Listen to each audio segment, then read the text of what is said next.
हाजिर हैं दोस्तों, मैं देसराज काली बरकतां वैब टीवी देख रहे हो तुसी और शनिवार वाला साडा प्रोग्राम एडा आर्ट।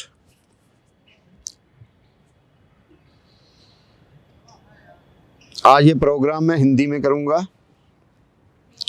क्योंकि मेरे पास एक अनुवादित किताब बिल एटकिन साहब की और इसका अनुवाद किया हृदयेश जोशी जी ने। एटकिन का हिमालय।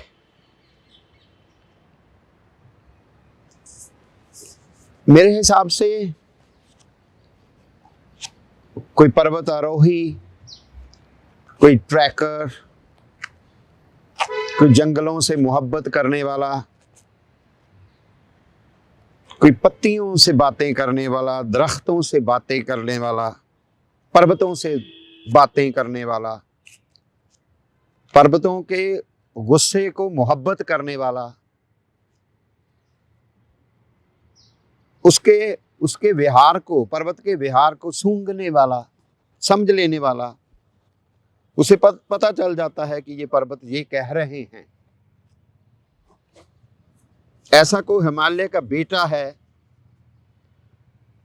तो वो बिल एटकिन है। 1934 में स्कॉटलैंड में जन्म हुआ। 25 साल के हुए भारत आ गए और यहीं के होके रह गए, हिमालय के होके रह गए। बहुत सारी किताबें लिखी उन्होंने, मगर ये एटकिन का हिमालय किताब मैंने अभी शुरू की। मेरे दोस्त आलम साहब मुझे भेंट करके गए। अभी मैंने ये 400 पेज की लगभग किताब है, 350। मैंने 100 पेज पढ़ा अभी इसका, मगर रह नहीं पाया कि नहीं। ये भी एक आर्ट है, ये भी एक, पर्वत को समझना भी एक आर्ट है। जंगलों की स्मेल से रास्ता ढूंढना भी एक आर्ट है। एटकिन मैसूरी में रह रहे हैं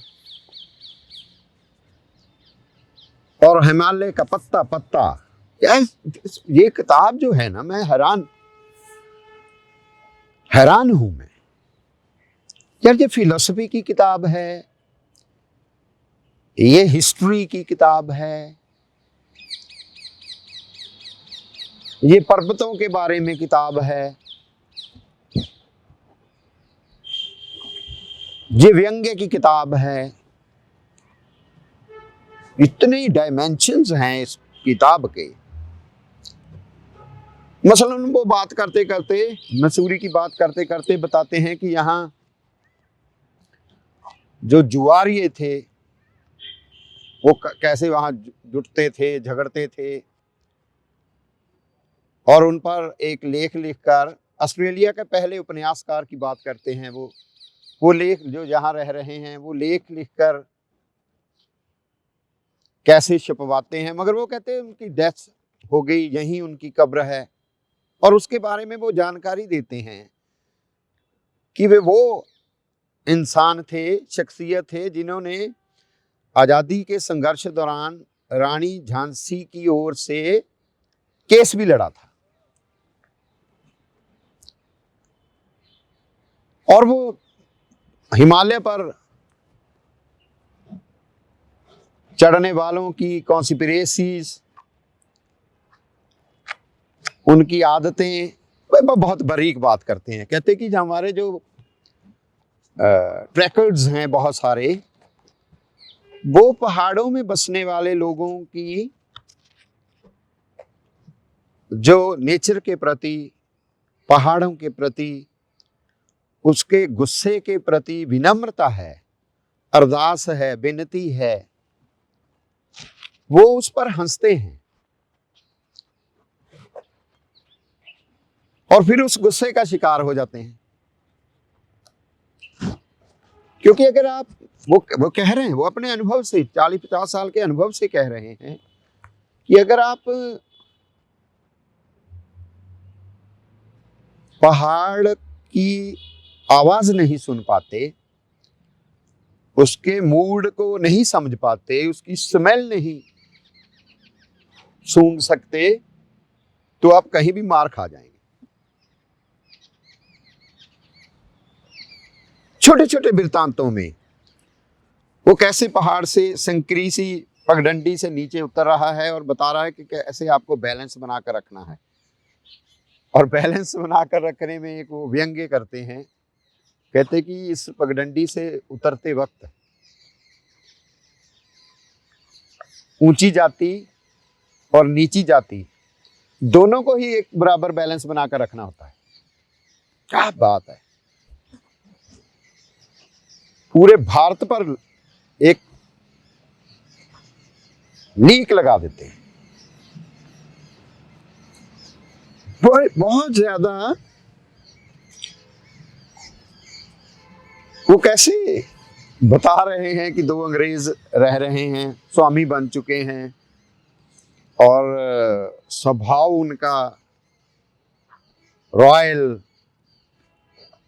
और अहंकार से भरा हुआ है। मगर एक चौकीदार को एक और बड़ी बात, बहुत बारीक बात करते हैं।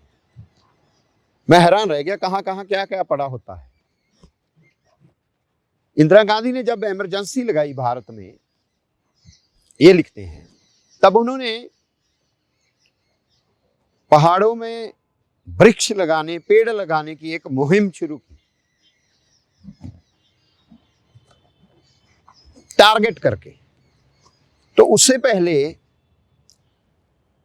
एटकिन साहब कहीं कोई पेड़ सूखा हुआ था, उसे हटाकर नया पेड़ लगा रहे थे, तो फॉरेस्ट वालों ने उन्हें देख लिया और उन्हें 200 रुपया जुर्माना कर दिया। और जब वो इमरजेंसी में सरकार इस तरह के पेड़ लगाने की बात कर रही है, तो वो सरकार को एक चिट्ठी लिखते हैं। वो बताते हैं कि किस तरह से फिर एक बड़े ऑफिसर का क्षमा याचना वाला फोन आता है उन्हें, और उन पर जो लगाया गया जुर्माना होता है वो भी मुआफ कर दिया जाता है। फिर अपने वो कैसे दहाकों के अनुभव को बताते, वो एक जगह जा रहे हैं तो वो चढ़ाई चढ़ के जा रहे हैं, रास्ते में एक और उनको पगडंडी सी दिखाई देती है। अब वो दुचित्ती में है, मैं इस पगडंडी से हो लूं जैस, क्योंकि अनजान है। सारी किताब अनजान रास्तों में नेचर से बातें करते हुए, दरख्तों से बातें करते हुए, उनकी कोरों को छूते हुए, पोएट्री कहते हुए, कविता की तरह ये किताब एक कविता का जीवन है। तो वो अपने अनुभव से महसूस करते हैं कि मुझे इस आसान रास्ते से नहीं, चढ़ाई चढ़ के ही जाना पड़ा। जब ऊपर जाते हैं तो एक द्वार खुल जाता है, ऐसा दृश्य, भव्य दृश्य वो वर्णित करते हैं इसमें। और वहां फॉरेस्ट डिपार्टमेंट की जीपें घूम रही हैं, जहां उन्हें पहुंचना होता है वहीं पहुंचते हैं। वो अनुभव, पहाड़ों का अनुभव, वो बार बार कहते हैं कि आप, लोग कहते हैं कि 10,000 फीट के ऊपर चले गए हैं पहाड़ तो पहाड़ और खूबसूरत हो जाते हैं। वो कहता नहीं, वह मुश्किल भी हो जाती है, वहां ऑक्सीजन की कमी हो जाती है। बार बार कह रहे हैं कि आपको पहाड़ के मूड को देखना होगा। 1 सेकंड में मूड चेंज कर लेता है पहाड़, 1 सेकंड में। और साथ में पर्वतारोहियों की, और फिर वो बताते हैं कि कैसे मैसूरी में वो पंजाबी लोग थे, व्यापारी लोग, जिन्होंने वहां का पत्थर फिर निकाल निकाल कर मसूरी का उजाड़ा कर दिया, और कैसे ये लोग सड़कें निकालने के नाम पर बहुत महंगी महंगी दरख्त जो हैं, लकड़ियां जो हैं, वो करप्शन करते हैं, फिर वो बेचते हैं, ऑफिसर बेचते हैं, और पॉलिटिकल लोग, सत्ता में बैठे हुए लोग भी किस तरह से वो, और वो सड़क किसी काम नहीं आती। वो रस्किन बॉन्ड की बात करते हैं कि वहां से सड़क निकाली, जहां से ट्रक जाया करेंगे, तो रस्किन बॉन्ड फिर वहां मैसूरी में अपना घर छोड़कर, जहाँ रहते थे छोड़कर, कि ये तो डिस्टर्ब हो जाएगा ना, मेरे साथ में ट्रक जाएंगे, शोर होगा। तो वो तो शोर से बचने के लिए पहाड़ों में गए, और इतने बड़े राइटर इंटरनेशनल फेम के, तो वो रस्किन बॉन्ड अपना घर छोड़ देते। वो कहता है वो रास्ता तो बन गया, क्योंकि वो लकड़ियां बेचनी थी महंगी महंगी, मगर उस रास्ते पर फिर ट्रक नहीं कोई भी चला।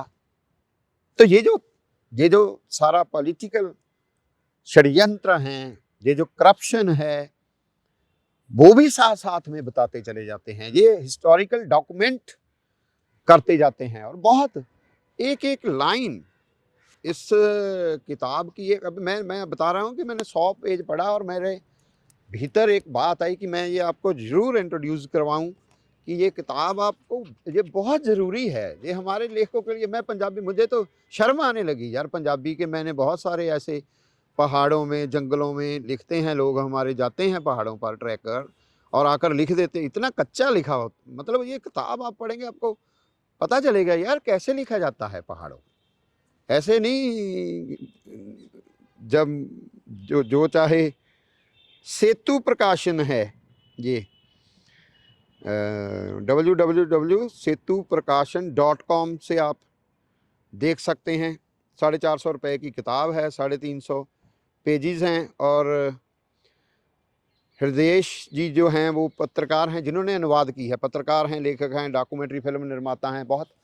और जो अनुवाद किया है, ये अनुवाद भी अगर किसी ने सीखना है, ट्रांसलेशन कैसे की जा सकती है, तो उन्होंने कमाल गजब की ट्रांसलेशन, मतलब आप एक एक सेंटेंस आपके भीतर उतरता जाता है, जैसे आप पोएम पढ़ रहे हैं, कविता पढ़ रहे हैं। तो ये कविता की किताब एटकिन का हिमालय। रस्किन बॉन्ड लिखते हैं कि हिमालय में भ्रमण का जीवंत वर्णन करने में बिल का कोई जवाब नहीं, वाकई उनका कोई जवाब नहीं है। और मैं इस पर बातें करेंगे मैं जब पूरी पढ़ लूँगा तो इस पर बातें करेंगे।